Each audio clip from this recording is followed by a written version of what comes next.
With the basics of the Dow Jones defined, it can be said that if the Dow Jones significantly came down, it would be an indicator of a stock market crash and would have an enormously adverse effect on global financial markets in general and the U.S. economy in particular. In other words, such an event would signify a financial storm or crisis. No clouds in my stones. Let it rain. I hydroplane in the bank coming down like a Dow Jones. We can now make a knowledgeable translation from "Let it rain, I hydroplane in the bank, coming down with the Dow Jones," to "coming down to the bank with foreknowledge of a Dow Jones stock market crash." It can be extrapolated here that there will be a financial crisis or financial storm. This crisis or storm has been masterminded by a non-human entity who states that "no clouds in my storms." But how can a non-human entity create a financial crisis? The answer to this question applies to all actualizations of malicious intent towards humanity. Non-human entities have known for eons that the primary means of actualizing their own will on earth is through the demonic manipulation technology called possession.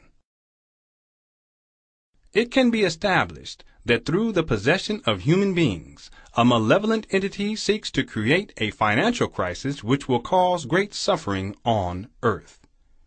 We can also theorize that this entity speaks through Jay-Z, signifying that Jay-Z is under the umbrella or control of this entity. For his acquiescence, Jay-Z has been given foreknowledge of the impending financial crisis. The entity states that, "When the clouds come, we gone."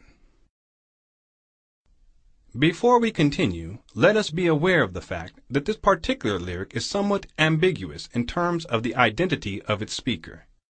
I cannot be absolutely sure which being is being represented here, and that the vocal timbre sounds singular at first, but is followed by a second voice.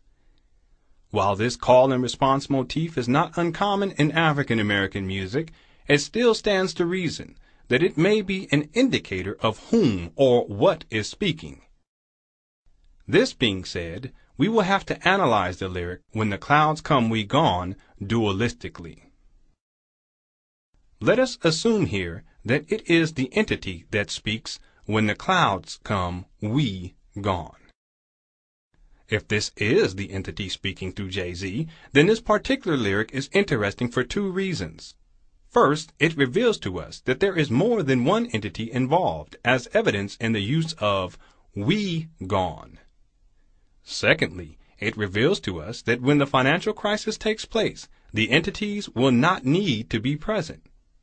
Instead, they will be able to remain physically absent while actualizing their will on earth through the direct control of the human beings they possess. Let us now assume here that it is Jay-Z, the individual, that speaks "When the clouds come, we gone." If "When the cloud comes, we gone" was spoken by the human being Jay-Z, then it would imply that Jay-Z is part of a group of human beings who are possessed by a group of entities. Furthermore, it suggests that the group of possessed human beings have foreknowledge of the looming financial crisis. This knowledge allows them safe passage through the torrential rains of the financial storm. They will be safe or gone when the financial storm comes. If we were to accept this particular lyrical interpretation, then the following lyric can be placed in proper context. When the clouds come, we gone. We Rockefeller. When the clouds come, we gone. We Rockefeller.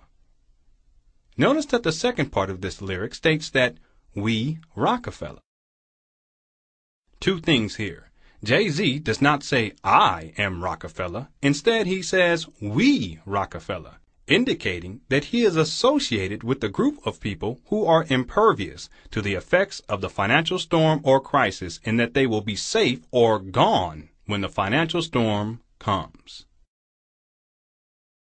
Before we proceed, let me provide you with the following information. Rockefellers. We Rockefellers. Rockefeller? Rockefeller is actually a derivation of Rockefeller. Rockefeller is the surname of one of the wealthiest families on planet Earth.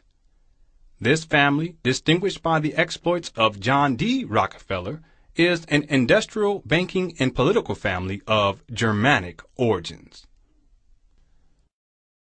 During the late 19th and early 20th century, the Rockefeller family made the world's largest private fortune in the oil business primarily through their Standard Oil company.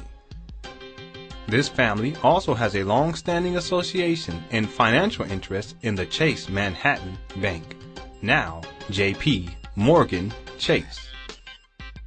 Did you know that the Chase Manhattan Bank funded Hitler's Nazi Party? Confusing, is it not? Well, the Rockefeller family is in fact a globalist elitist family of Germanic origin. The Rockefeller dynasty wields great power over global financial markets and has enormous influence on world politics. They are in fact globalists and are proponents of what has been termed by many as the One World Order, or the New World Order.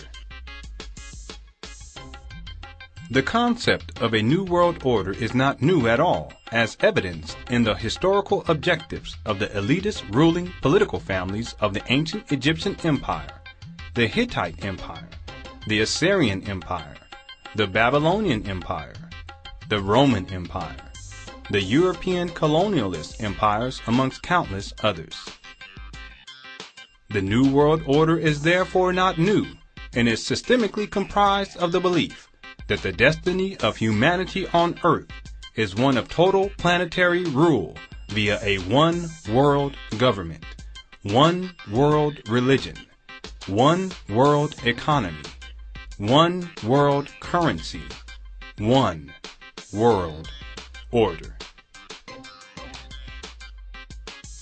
The New World Order is simply a code word used to signify a control system that has enveloped the world for millennia. In his memoirs, dated 2002, David Rockefeller, the son of John D. Rockefeller, is quoted saying, "For more than a century, ideological extremists at either end of the political spectrum have seized upon well-publicized incidents, such as my encounter with Castro, to attack the Rockefeller family for the inordinate influence they claim we wield over American political and economic institutions.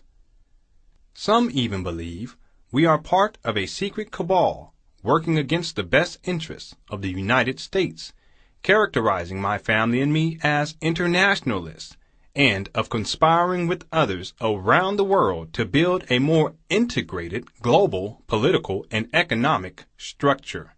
One world, if you will.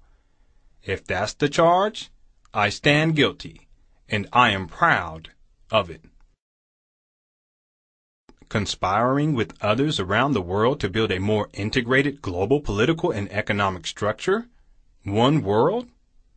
What is he talking about here? One world equals one world order equals new world order. These comments are not surprising when one learns of some of the international organizations supported by the Rockefeller family. The Council on Foreign Relations, the Trilateral Commission, the Bilderberg Group, the Asia Society, the Population Council, the Council of Americas, the Group of 30, the World Economic Forum, the Brookings Institution, the Peterson Institute, the International Executive Service Corps, the Institute of Pacific Relations, the League of Nations, the United Nations, the United Nations Association. United Nations equals one world. One world equals one world order. One world order equals new world order. Amongst the global political ruling elite in general, and the Rockefeller family in particular, Bloodline is extremely important. The surname Rockefeller is not such that anyone can use it for commercial purposes.